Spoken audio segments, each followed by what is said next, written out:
Capítulo 9. Santarém, ciudad del Amazonas.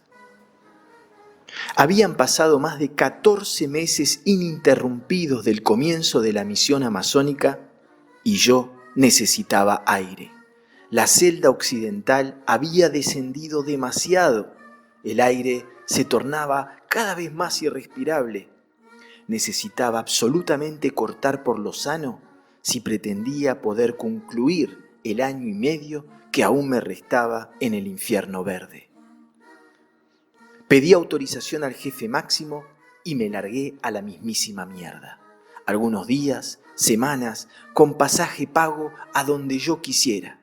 París, por supuesto, estaba vedado. La princesa no me quería ver ni en figuritas y para colmo de males, yo la veía por todas partes. Fue en Santarém, ciudad de aproximadamente 250.000 habitantes, construida a orillas del río más caudaloso del mundo. Me dirigía a la Argentina, tenía que descender desde la Guayana Francesa prácticamente todo el continente suramericano para llegar a Buenos Aires. Había llegado en una especie de taxi larga distancia tipo 4x4 hasta Macapá, norte de Brasil, más exactamente al puerto de Santa Ana. Ahí, sobre la costa atlántica, desemboca el río Amazonas. Aún faltaban 5 días más en barco para llegar a Santarém, durmiendo en hamaca como la mayoría de los viajeros que se desplazan por esas aguas. Creo que debía de haber unas 70 personas en aquella embarcación. Y eso, que no era de las más grandes que podían avistarse por esas aguas. ¿Ustedes se imaginan en el momento que a uno le toca irse a acostar 70 hamacas meciéndose a la luz de la luna, cielo casi abierto, el vaivén del barco incansable? ¿Y los amaneceres? ¿Y los atardeceres? ¡Uy, no! Una belleza de locos. Y cuando venía la tormenta, todos chocándose con todos, gruñidos por allí, quejidos por allá, hamacas parlanchinas que le dicen. Infaltable en el barco eran las chicas, las de siempre, las que esperan al príncipe azul, aquel que las rescate, el mismo príncipe que esperan las africanas, las amerindias, las parisinas y porteñas, mientras se prostituyen, se casan, viven y se mueren. Este tipo de príncipe, sin duda, extendía sus besos más allá de las culturas, más allá de las fronteras inventadas por el fucking ser humano. Llegué a Santarém, sabía que no disponía de mucho tiempo como para quedarme a recorrer. Necesitaba descender a toda prisa el estado brasileño de Mato Grosso do Sul para llegar a Buenos Aires. Pero lo que sí, debía evitar a toda costa el avión, por la misma razón de siempre. Odio los aeropuertos. Pero según mis cálculos, partiendo de Santarém y en micro, hasta llegar a Buenos Aires, la travesía podía tomarme más de una semana. Demasiada pérdida de tiempo, decía mi diablo occidental. Por algo nuestros dioses han inventado los aviones, volvía a susurrarme al oído el mismo diablito. Las rutas amazónicas son como son, es decir, para transitarlas despacio, sin apuro, con el tiempo de sobra para descansar el cerebro sobreexigido en las megas urbes. Para algunos, eso puede ser muy malo, para otros, muy bueno, según como uno vea el tema del aislamiento urbano. La cuestión es que el micro, debido al estado de las rutas, no puede avanzar a más de 30 kilómetros por hora, y eso durante cientos y cientos de kilómetros. Tiene su encanto, les aseguro. Ya me había tocado en un viaje a Manaos, pero yo llevaba prisa y decidí pegarme una vuelta en el aeropuerto internacional de Santarém, cuestión de ver si conseguía pasaje para ese mismo día.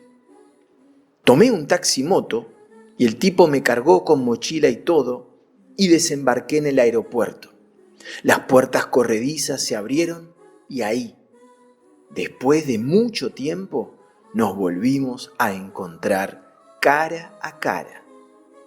Al principio como que no caí en lo que me estaba perturbando visualmente y espiritualmente en el decorado.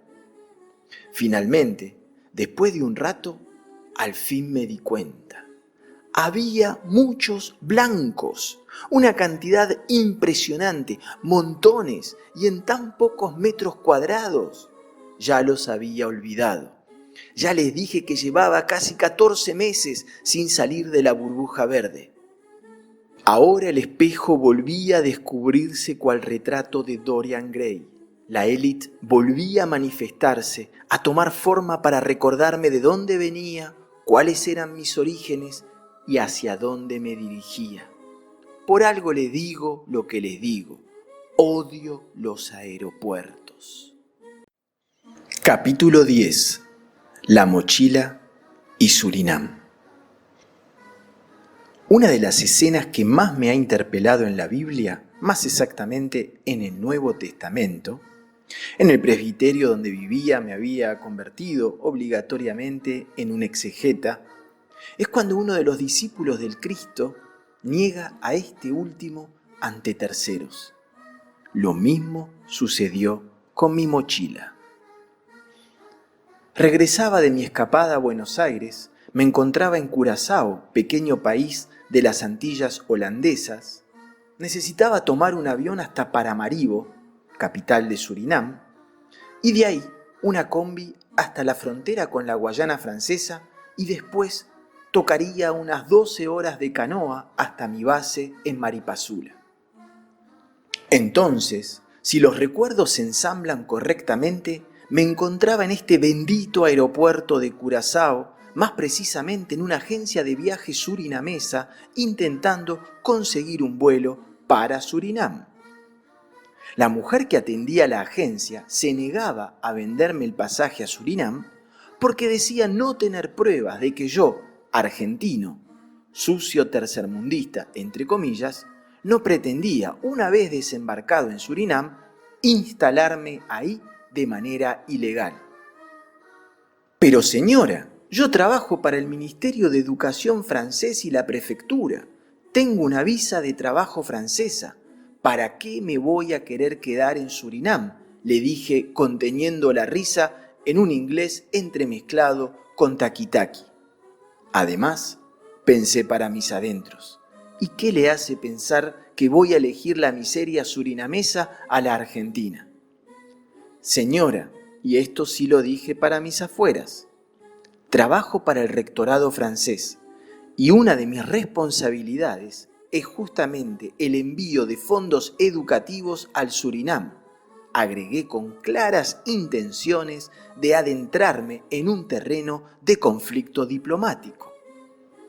Gracias a mí, de alguna manera, el gobierno francés les otorga más divisas a ustedes. Miren, y le mostré por enésima vez mi pasaporte. El consulado de Surinam de la Guayana Francesa me entregó una visa anual para entrar y salir de su país. Está escrito, puede verlo, visa de cortesía. ¿A poco me va a decir que se la dan a cualquiera? Y usted no me quiere dejar viajar. Está como un poco rara esta historia, ¿no cree, señora?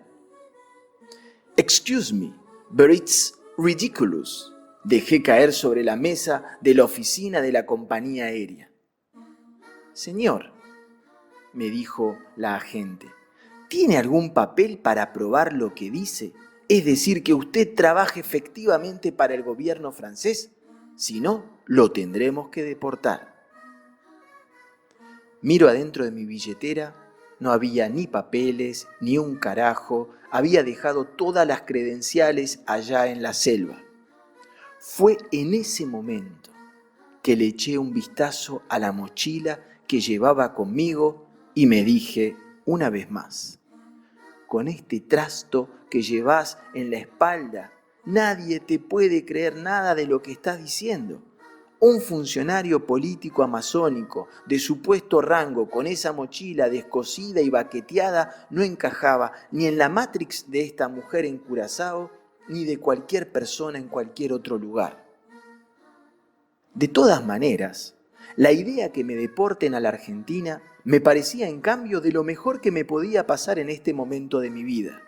Háganme el favor, depórtenme, sentía ganas de decirles. Denme una excusa para no regresar al maldito infierno verde. Eso sí, le pido, por favor, me firma un papelito en donde diga que se negaron a venderme el billete de avión y yo les aseguro que feliz de la vida me vuelvo a Buenos Aires a ver a los pibes del barrio, a mi familia, vuelvo a la cancha, mientras la embajada francesa en Buenos Aires resuelve el caso a toda máquina. Pero no me iban a deportar, era imposible, lo sabía de antemano. Siendo blanco, visa de trabajo francesa, responsabilidades políticas, tarde o temprano me iban a terminar dejando ir. Una simple cuestión de tiempo. Ya lo sabía, toda una cagada, por cierto, porque a decir verdad, por un ratito nomás, me lo había creído y ya me imaginaba de vuelta en Argentina. Y así fue nomás. A los 15 minutos apareció el director de la compañía y me vendieron el bendito billete que marcaba el regreso inminente a mi celda. Después de una pseudo libertad condicionada, otorgada por mi cúpula después de 14 meses de encierro.